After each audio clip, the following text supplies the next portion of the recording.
How's First Patrol is an Asian-inspired gamebook written by Marcelo Schwartz. It uses the Dungeons & Dragons 5e rules, however, everything inside this gamebook is self-contained. You don't need any knowledge about any Dungeons & Dragons rules or any other rule set.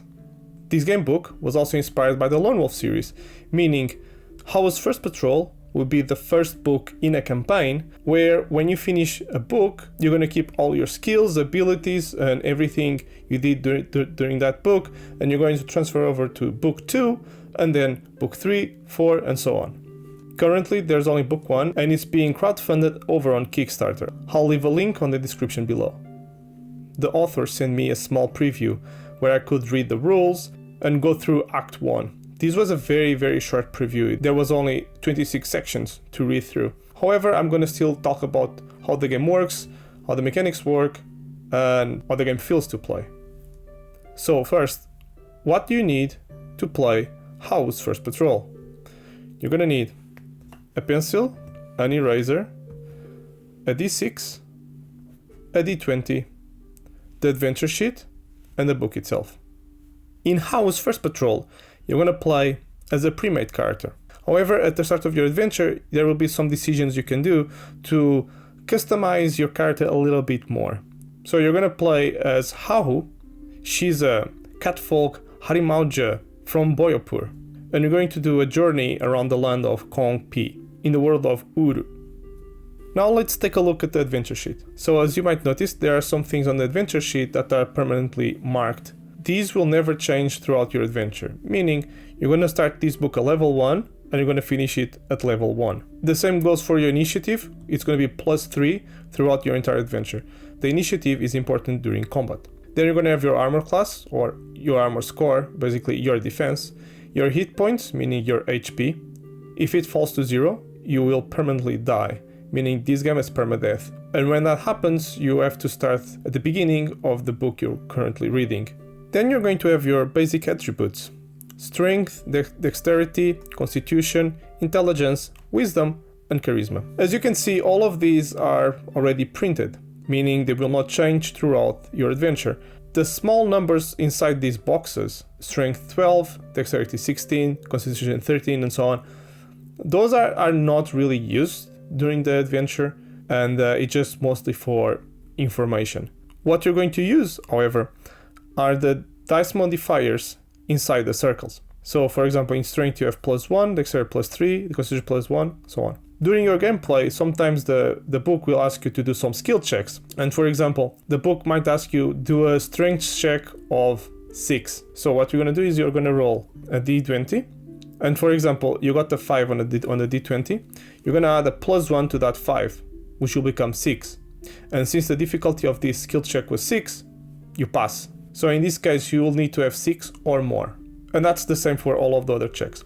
Then you're going to have the saving throws, which is in certain situations where your character has to escape someone or from somewhere, or she's in a really tight situation, the game will ask you to, for example, a saving throw of dexterity at a certain skill level. You're going to do the same thing. You're going to roll the d20, you're going to add the saving throw score, in this case on dexterity is +5, and if your total score matches or exceeds the difficulty rating, then you succeed the skill test. I should also add that in certain ability checks, you will have an advantage and a disadvantage. If you have an advantage, you're going to be able to roll 2 d20 and choose the best score. If you will be at a disadvantage, you're going to roll 2 d20 and you're going to choose the worst score. Then you're going to have your skills, which are animal handling, athletics, history, insight, intimidation, investigation, medicine, nature, perception, religion, stealth, and survival. Since you're playing as Hao, already a pre-made character, she's already specialized in perception and stealth, which will give you some extra dice modifiers for your rolls. However, from this list, you can pick 5 more skills to add to your character. Once you pick a skill, you cross the skill in the middle and you add a +2 dice modifier. So these will be used again for skill checks or just events, like the game probably will ask you, do you have this specific skill? If you do, you have a different outcome during your adventure.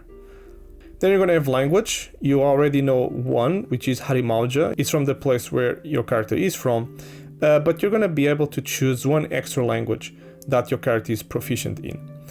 There are 3 available options to choose here, and these will impact, again, your adventure and your story. You're also going to be able to choose a fighting style. You can choose between archery, defense, and dueling. Archery will increase the attack of ranged weapons. Defense will increase your armor class, and dueling will increase the damage when you use one-handed weapons. You're going to be able to carry 3 different weapons throughout your adventure, and you always have access to house claws. Each weapon will add a bonus to your dice roll, and they will also tell you how they do damage, which I'll explain a little bit more during the combat segment of this video. Then you're going to have your armor, which will be the base armor class score for your character. And you can also equip a shield, which will increase your armor class score. You're also going to be able to carry up to 3 rations. You're going to start the game with 2 rations, and these are important to have because during your adventure sometimes the book will ask you if you have a ration, and if you do, you're going to eat that ration, and if you don't, you're going to lose some hit points. So it's always useful to have these during your travels. Then you're going to have 8 slots on your backpack. You're going to start the game with a couple different items already. You're going to have your belt pouch for your gold. You're also going to have a location to put some special items. For example, you're going to start your adventure with a quiver and 20 arrows. Now, about the combat. It's pretty easy and straightforward to understand. It will be turn-based, and at the start of the combat, you're going to determine who's going to attack first and who goes second. First, you're going to roll a d20 for you and a d20 for the enemy. And then you're going to add your initiative score to your score and the enemy initiative score to his own score. The character with the highest initiative score will go first, and the other character will go second. After that, the character who goes first, for example, if we won the initiative, we will go first. We're going to decide which weapon you're going to use. In this case, we're going to use the claws. We're going to roll a d20 again. And then, for example, we roll 16, and we add a +1 bonus from our claws to our 16, which will make it become 17. And we're going to compare that score of 17 to the enemy armor class. If it matches or exceeds the enemy armor score, we land a hit. And to land a hit, we're going to go to the claws, since we're attacking with the claws, and we're going to check how we deal damage with the claws, which will be roll 1d6 and add +1 damage. So we're going to roll a d6, and for example, we got a 3. 3 + 1 = 4. So we're going to deal 4 damage to the enemy. Simple. So to sum it up, first we roll for initiative to determine who goes first and second. Then we're going to choose a weapon. We're going to roll against the enemy armor class. If it matches or exceeds the armor class score, we're going to deal damage. And then each weapon will have their own rules. In this case, the claws will be roll a 1d6 and add a +1 damage. So we roll d6, add a +1, and that's the damage we deal to the enemy. Pretty cool, straightforward, and simple. Now, about the story and world of House Patrol. Again, as I said at the start of the video, I only had access to a very short preview with only 26 sections, which makes the Act 1 of the adventure. And that act happens all inside Boyopur, which is the hometown of your main character, House. So there you could explore a little bit. There is a combat encounter that you can find, but there's really not a lot I can talk about it because it literally is the start of the adventure. However, I can talk about the world, and one thing I enjoyed is that the world for this first book feels a little bit vast. It feels like you can go in an interesting adventure. And another thing that I also enjoyed is that, as I said, this is a game book inspired by Asian cultures. However, it's not the usual Chinese or Japanese fantasy setting. This book is actually inspired by the Indonesian culture, which gives it a little bit more of an exotic feel to it. It's not something we usually see, especially in game books.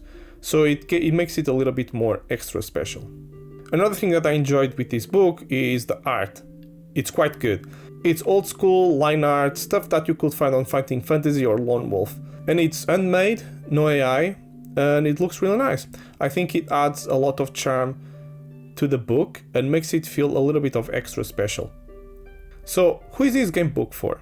If you're like me and you don't play tabletop RPGs, or solo tabletop RPGs or anything similar to that, but you wanted to have a feeling of, some of those Dungeons Dragons rules. This is a very good option, and it's very straightforward because you literally just need the book and everything is self-contained in it. You don't need any extra knowledge of anything outside of what's inside this game book. And everything is very easy to understand, very easy to play, and the story feels like something unique. It's not every day that we see Asian-inspired game books, especially game books inspired by Indonesian cultures. So again, it's a very exotic experience, and it's an experience that if you enjoy, you'll be able to continue working on your collection and working on your adventure in future books. Because the world of Uru, from my understanding, is pretty big, and in this book you're only exploring the land of Kong Pi. And if you're a newcomer to game books and you're wondering if this game book will be interesting for you, I can tell you that nothing here seems very complex. Visually, there is a lot going on the adventure sheet, but honestly, there's nothing here that I would personally consider complex. Everything is very straightforward, rules are clear. Yeah, and I think this is a very unique and neat adventure that if you like this type of game books, you should at least give a look at the crowdfunding campaign. And I hope you enjoyed this video, and I'll see you on the next one. Thank you for watching.